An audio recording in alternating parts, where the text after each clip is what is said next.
Here is a graph of the spectrum at the top of the screen. It represents all the visible wavelengths that cause us to perceive colour. At the bottom of the screen is a photograph of 3 spotlights that are transmitting just 3 wavelengths of light. Individually, they are perceived as red, green and blue. However, when the eye receives 2 or more of these wavelengths simultaneously, different colours are perceived.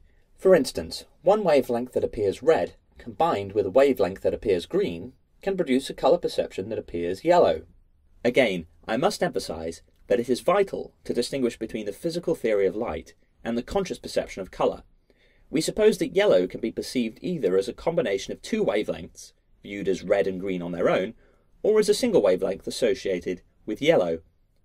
Similarly, the colour cyan can either be perceived due to the eye receiving 2 wavelengths of light from the blue and green parts of the spectrum, or just 1 wavelength associated with cyan. What seems odd to many people is that it is possible to perceive a colour called magenta that can only be produced by 2 or more wavelengths of light. For example, if your eye receives light from the red and blue parts of the spectrum, you will perceive the colour as magenta, this pink colour.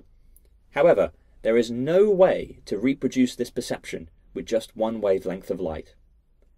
This seems mysterious, but it can't be any more mysterious than seeing the colour white, which is perceived when we receive light of multiple wavelengths at once. And it can't be any more mysterious than seeing black, associated with no wavelengths of light.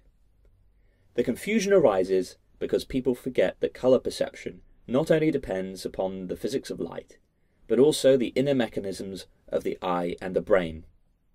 The real mystery is how the electrical signals of light somehow manage to give rise to the conscious perception of colour.